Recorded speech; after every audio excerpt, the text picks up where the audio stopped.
Tiêu đúng không? Pro tại tin lỗ đúng không?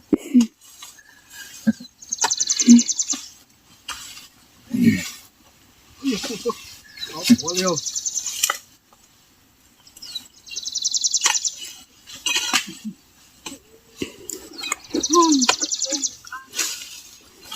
Mắc cười ơi. Cái nhà to, cái hả? Tao tiền ơi. Tao luôn. Tao là pa. Tao có điều. Chúng tôi chỉ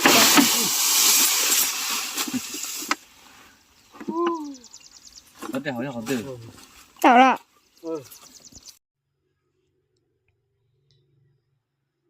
Nana pe cakamo.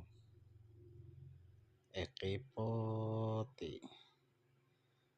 Con cha ti nó nè. Sa chập là liêu. Là cơ thằng đại dê một sư.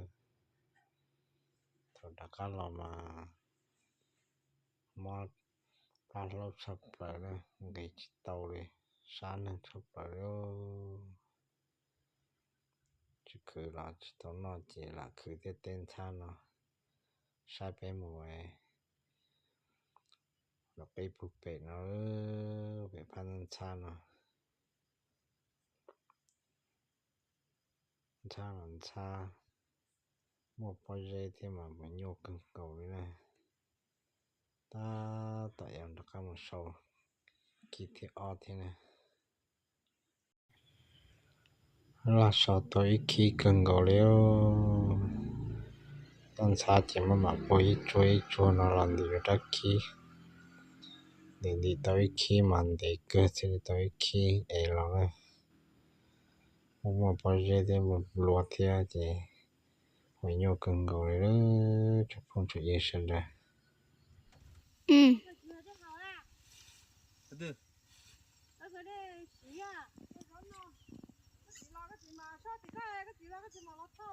Ừ. Con lấy.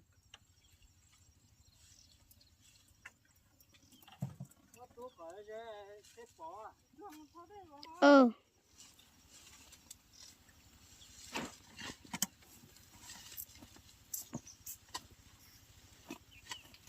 Bỏ. Bỏ cả. Bỏ. Ừ.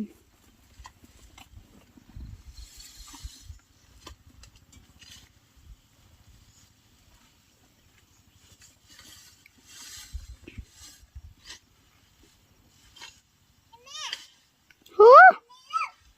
Chưa. Đã cho lại té. Người ta cho lại cái té. Người ta cho lại té. Ta rồi đúng bỏ vào út tàn tôi em mới xin lại. Mẹ. Mẹ.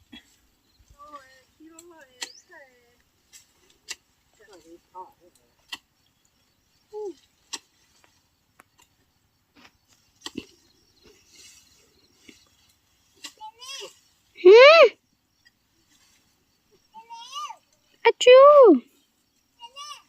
Achoo.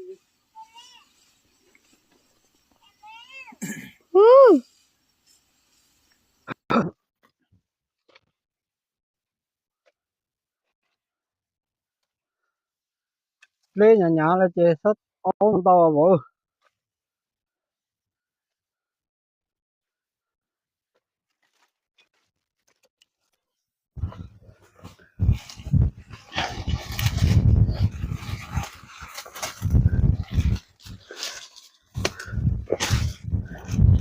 cái tên chắc cứng cầu cái tên nó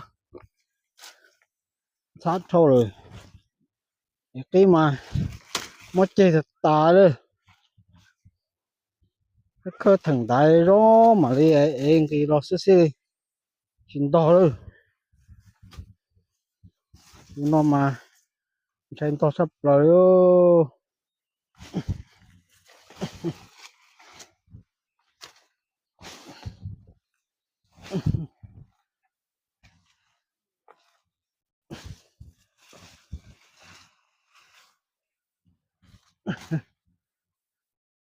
cái sao là tao không chịu sợ đời Nhưng mà cái món chè thịt tia đi cái há hai đâu rồi và hư sắp rồi luôn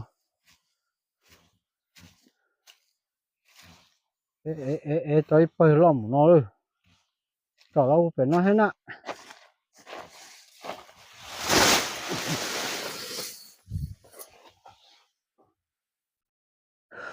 sao thấp rồi đi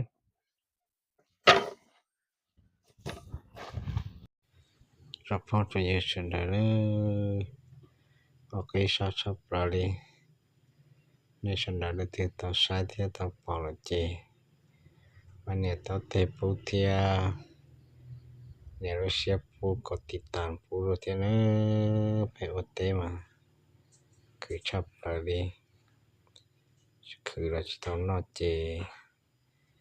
หลานทารเตเลยจะคือสิเราเย่คือวันนี้ชอบปลาเลยนะBây giờ chỉ tông gây đi thế mà là cứ đa sẽ chỉ tông nhẹ đi thế tao là tao mẹ sẽ bán nhà thì tạm bù rồi trong phong chuyện sẽ đây